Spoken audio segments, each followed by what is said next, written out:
tere kallid kaasteelised siin ülestõusmispühade eel ja tänaseks teemaks on meil ikkagi jätkuvalt see, et kuidas siis, kas siis Jeesus oleks läinud peavooluga kaasa või mitte. Ja see, mis ta imesid on teinud või tegemata jätnud. Ja loen aluseks Matteuse evangeeliumi 13. peatükist salmid 13-18. Kui Jeesus seda kuulis, läks ta sealt paadiga ära tühja paik üksipäini. Ja kui rahvahulgad seda kuulsid, käisid nad linnastest jala tema järel. Ja maale astudes ta nägi palju rahvast ja tal hakkas nendest hale meel ja ta tegi terveks nende põdejad. Ent õhtu tulles astusid jüngrid tema juurde ning ütlesid: see on tühi paik ja aeg on juba möödas, lase rahval minna, et nad läheksid küladesse ja ostaksid enesele toidupoolist. Aga Jeesus ütles neile: nendel pole tarvis ära minna, andke neile süüa. Nemad ütlesid temale: meil ei ole siin rohkem kui 5 leiba ja 2 kala. Kuid tema ütles: tooge mulle need siia. Aamen. See lugu lõpeb muidugi sellega, et Jeesus teeb imet ja inimesed saavad oma toidu ja leivapoolise kätte. Küsimus on pigem selles, et kas siis inimesed usaldavad Jumalat või ei usalda. Me võime käia ja pakkuda inimesele Jumalat, aga sageli tuleb tõdeda, et seda ei õnnestu vastu võtta. Ei õnnestu vastu võtta ja ei taheta midagi muuta. Ja isikliku kogemuse järgi, kui me tahame midagi reaalselt muuta, eeldab seda esiteks mugavustsoonist välja tulekut, mida ei taheta teha. Inimene kardab ei usaldada Jumalat, vaid usaldab kedagi teist või midagi teist.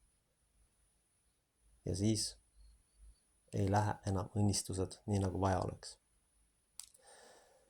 Kõike seda ikka ja jälle kogedes, käies erinevates kohtades erinevate inimestega suheldes, kes peaksid justkui Kristust teenima, tuleb ikkagi jällegi kogeda sageli sellist teemat nagu orjameelsus, mis on tegelikult saanud hukatuslikuks, mis on erinevad kogudused ja kirikud ja ka muud inimestele mõeldud teenused tühjaks teinud.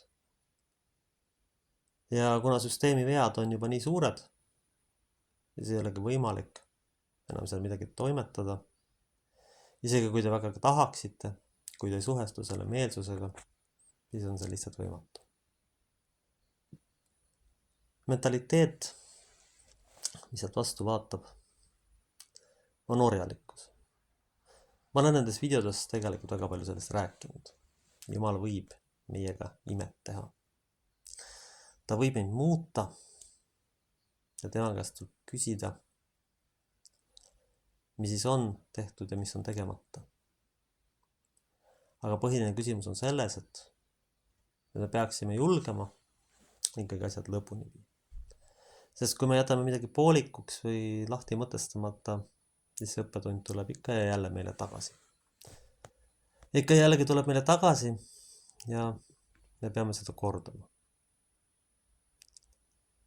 Inimlikus plaanis ma saan aru, et tegelikult kui on aastakümneid ühte rutiini elatud, on väga raske midagi muuta.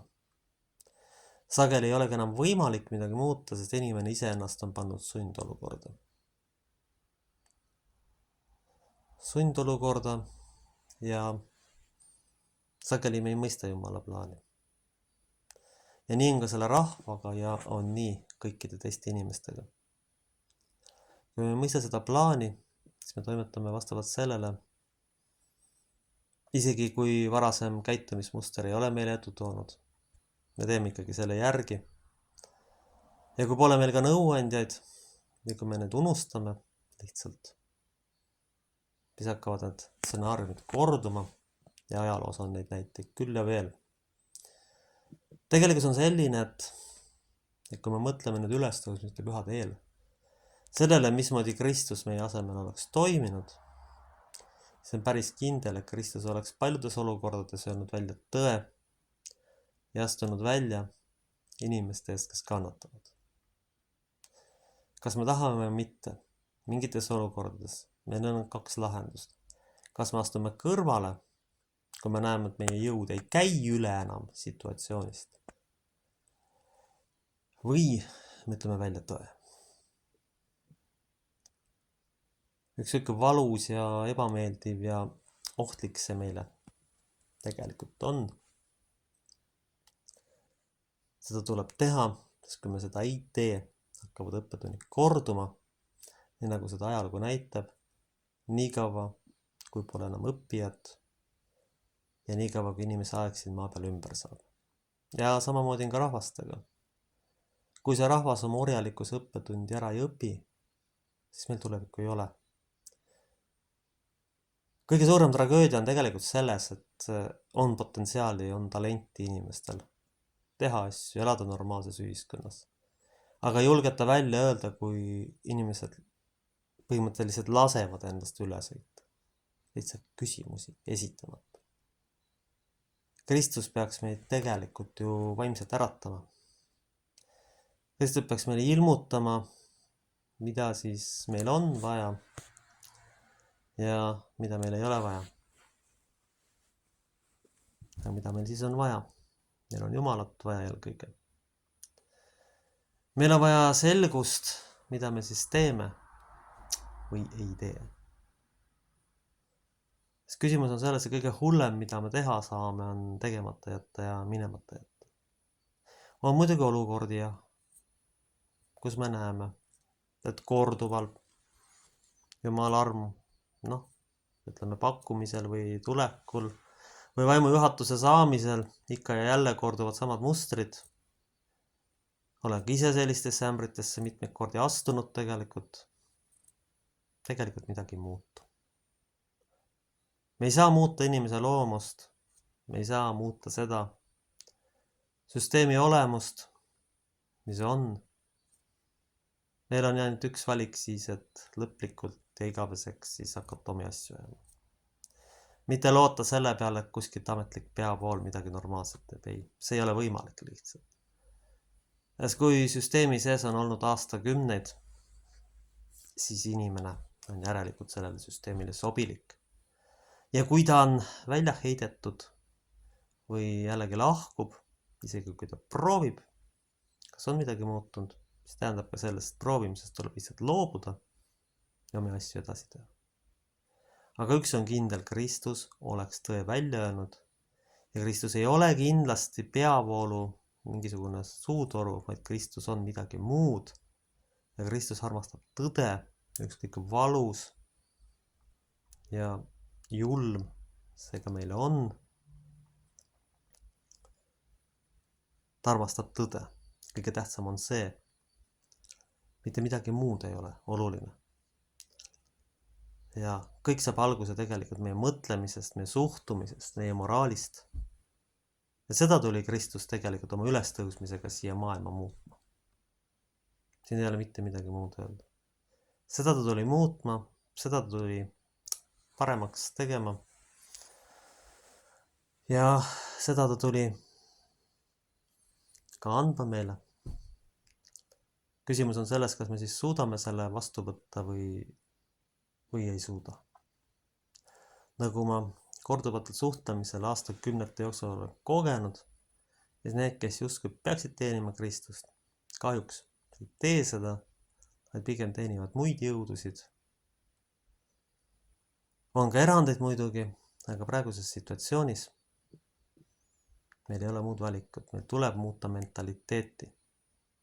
Meil tuleb sageli astuda mugavustsoonist välja, kui me ei taha elu lõpuni kuskile vinduma jääda.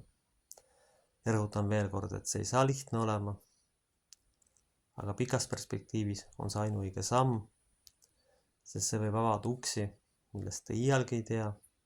See võib viia teid selleni, et te hakkate ennast realiseerima. Hakkate ennast realiseerima ja andeks saama ja andeks andma. Aga kõige tähtsam on leida iseennast ja realiseerida oma talendid. Iga asja jaoks on siiski oma aeg.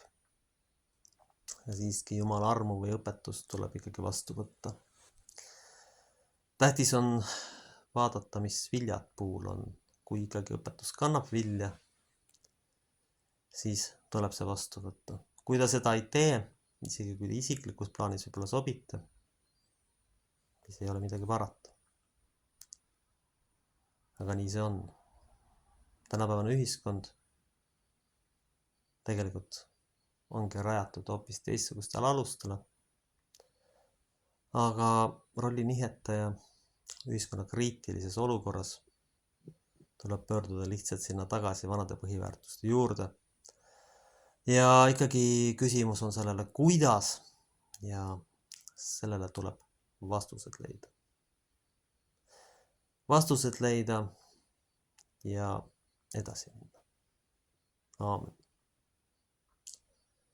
Meie Isa, kes sa oled taevas, pühitsetud olgu sinu nimi, sinu riik tulgu, sinu tahtmine sündigu, nagu taevas, nõnda ka maa peal.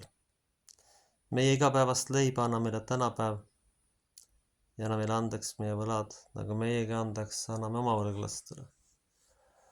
Ja ära saada meid kiusatusse, vaid päästa meid ära kurjast, sest sinu päralt on riik, vägi ja au igavesti. Aamen. Ja tänase video lõpetuseks loen ma teile katkendi ka Luuka evangeeliumist ja 22. peatükist, salmidest 14–23. Ja kui tund kätte jõudis, istus ta maha ja apostlid ühes temaga ja ta ütles neile: ma olen südamest igatsenud seda paasatalle süüa ühes teiega, enne kui ma kannatan. Sest ma ütlen teile, et ma ei söö enam sellest, kuni on täide läinud Jumala riigis. Ja ta võttis karika ning tänas ning ütles: võtke ja jagage see eneste vahel. Ma ütlen teile, et mina ei joo enam viinapuu viljast, enne kui tuleb Jumala riik. Ja ta võttis leiva, tänas ja murdis ja andis neile ning ütles: see on minu ihu, mis teie eest antakse, seda tehke minu mälestuseks. Samuti ka karika pärast õhtusööma aega ja ütles: see karikas on uus leping minu veres, mis meie eest valatakse, aga vaata, mu äraandja käsi on minuga lauas. Inimese poeg läheb küll ära, nõnda nagu see on määratud, ometi häda sellele inimesele, kes ta ära annab. Ja nemad hakkasid küsima üksteiselt, kes see küll on. Nende seas peaks olema, kes seda teenib. Aamen. Ja nüüd püüdsen ma selle joogi siin issanda Kristuse vereks, et ta meile armu ja väge annaks. Ja need söögid ma püüdsen siin issanda Kristuse ihuks. See, millest ta meil surma andis ja oma armu maailma tõi. Issanda Kristuse veri, ka minu eest surma antud ja ära valatud. Issanda Kristuse ihu, ka minu eest surma antud. See kinnitagu, hoidku meid kõiki ja ka mind õiges usus igaveseks eluks. Aamen.